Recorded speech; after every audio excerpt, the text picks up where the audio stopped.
This week, giants collide, and there's titles to decide on the midweek wrap-up. I like that. Nice rhyme. So we I got do it all the time. Do you? All right. We got a lot to talk about. We still got 2 episodes of NXT UK to cover. Sorry we didn't cover last week. There was a holiday, so deal with it. But So suck it. But here we go. Starting a brand new tapings of NXT, where we had Oney Lorcan and Danny Burch defeat the Mighty, but the Mighty got the last laugh by attacking the 1-2 punch afterwards. Kairi Sane, Dakota Kai, and Io Shirai talk about the Horsewomen and their involvement at NXT TakeOver. And they want all 3. All three. EC3 defeated, speaking of 3, EC3 defeated Marcel Bartel, and then said that he's coming after Undisputed Era, and he wants to start with Bobby Fish.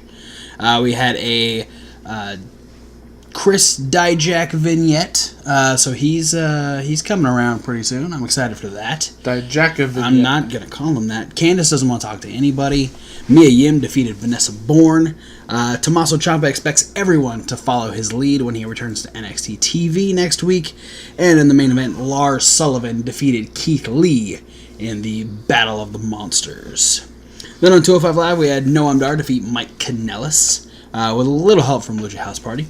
Brian Kendrick and Akira Tozawa were training, mostly just Brian Kendrick punching Tozawa's hands in gloves. Gulak and Gallagher talk about Brian Kendrick because next week we are going to have the Brian Kendrick versus Drew Gulak. Hideo Itami defeated Levi Cruz, and then Arya Daivari returned to be the first person to tell Hideo that he respects him. So now we have a potential tag team on our hands here. A lot of tag teams forming in WWE currently, whether it's 205 Live, whether it's NXT UK, we got a lot of stuff going on. We had TJP talking to Drake about how he deserves to be like in the title picture, and has all these reasons why, and then tries to tell Maria that he's done with the Kanellisai, and she's like, no. Here's the thing: is we did you a favor, so you still owe us. So then she finagles her way into she finagles the guys into a tornado tag match next week against the Lucha House Party. Hopefully they don't make it Lucha House Rules. Yeah, because that never works out for heel tag teams. And then in the main event, Cedric Alexander and Mustafa Ali defeated Buddy Murphy and Tony Nese in tag team action. I'm almost scared. If they do Lucha House Rules in that tornado tag, I'm almost going to be forced to support TJP. Just in spite of Lucha House Rules? Yeah. Well, you're going to have quite the predicament you're going to be in next week. Yeah. But we'll do that next week. Then on NXT UK Episode 11, we had Millie McKenzie and Xia Brookside defeat Charlie Morgan and Killer Kelly. Eddie Dennis defeated Ashton Smith. Joseph Connors defeated Saxon Huxley. And Pete Dunne successfully retained the UK Championship against Jordan Devlin.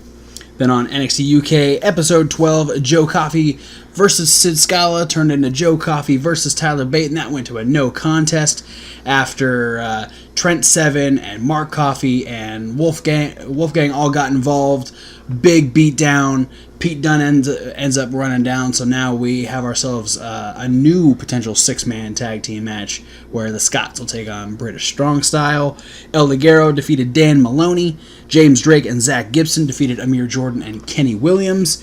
And Rhea Ripley defeated Toni Storm to become the first ever NXT UK Women's Champion.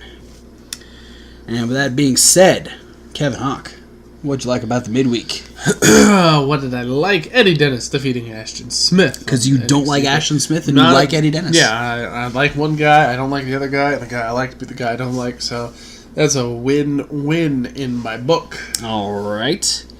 I think I'm going to give my like to the tag team main event of 205 Live. Buddy Murphy and Tony Nese make a fantastic team. They show that you can be fast and still have power. And then going against a high-flying, high-energy team like Cedric Alexander and Mustafa Ali makes for great stuff.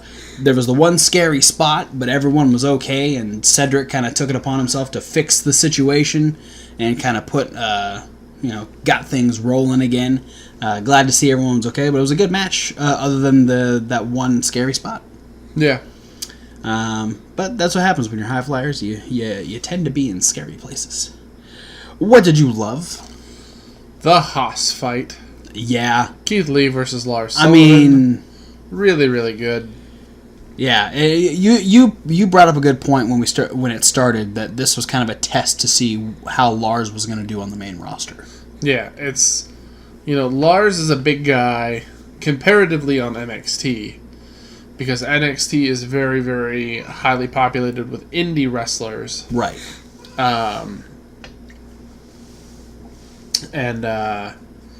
So, yeah, compared to a lot of those guys, like, say, the members of Undisputed Era and Ricochet, Lars is a big dude. But when you compare him up to, like, the New Day or the Bar on SmackDown, yeah, he's just going to kind of be an average-sized guy.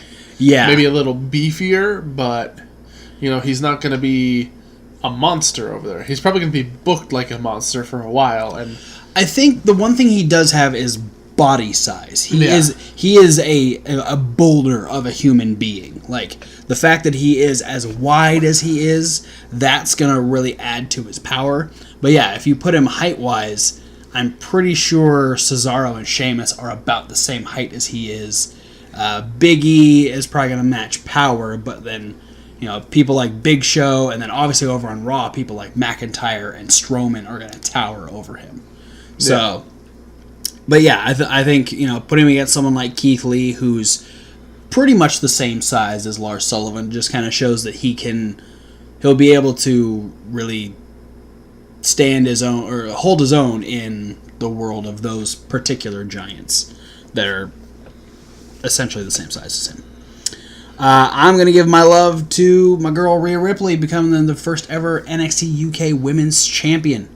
I've been a fan of Rhea Ripley since the first Mae Young Classic. She continued to impress through this year's Mae Young Classic, and now she's doing some great stuff in UK. It seemed like it was way more of a swerve for the crowd, because a lot of people expected, maybe with just how much Tony had done this year, that she was going to be the one to do it. And so it was, it was a nice little swerve for the crowd to have Rhea Ripley be the first women's champion over there. Yeah, that championship is Ripley's, believe it or not. I hate you so much. And you know what? Your intro was terrible now. that pun ruined everything good that you just did up until this point. You're a terrible person. No, that's my dislike, is that pun you just made. That was the best pun you've ever heard. Piece of garbage. What did you dislike? I don't know. It's a lot harder to pick a dislike on Wednesday nights than it is the rest of the everything. Yeah. So it's a good couple of shows. Just gonna mess with your notes here. Don't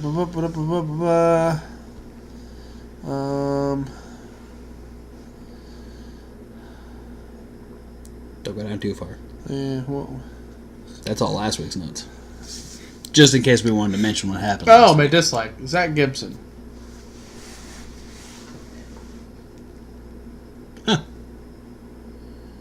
Just kidding. Because he's a good wrestler. He's a great heel. So.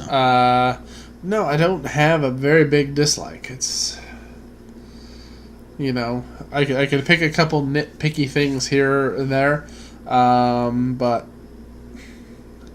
I'd say probably it just less of a dislike and more of a I didn't give a crap. It was Joseph Connors versus Saxon Huxley. I think for me it's just that whole episode 11. Just I didn't really care for any of it.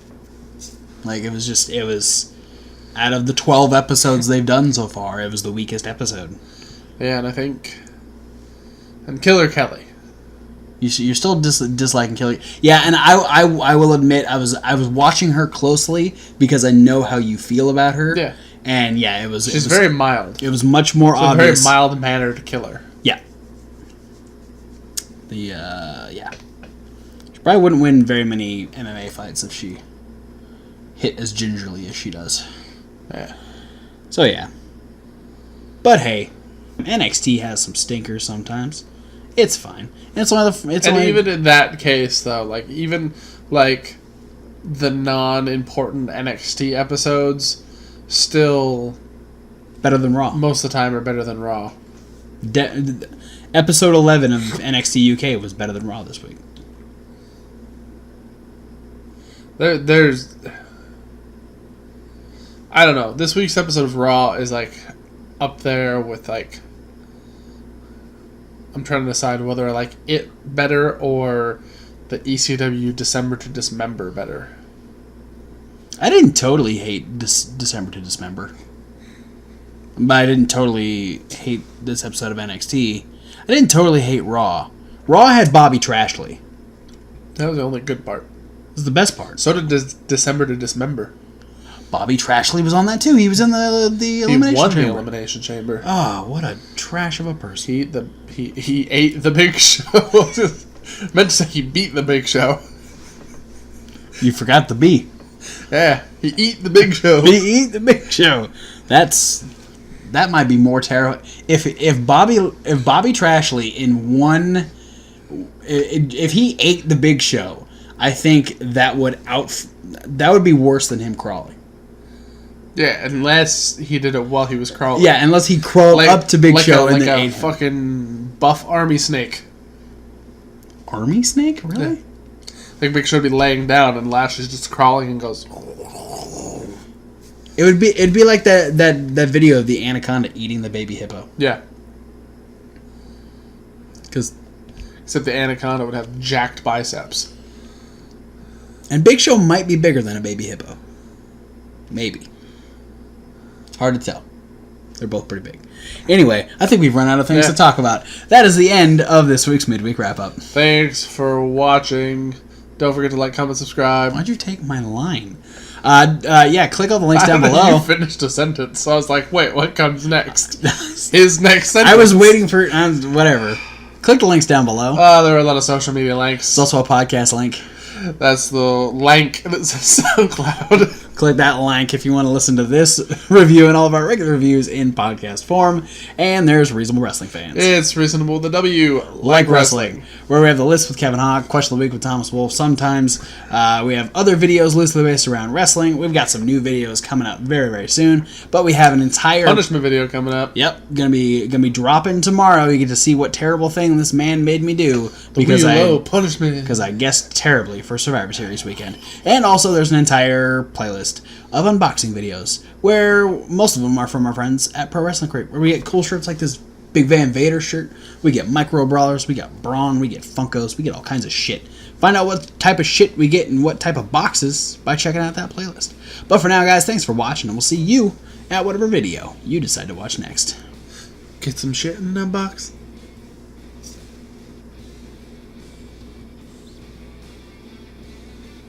And fuck Modus.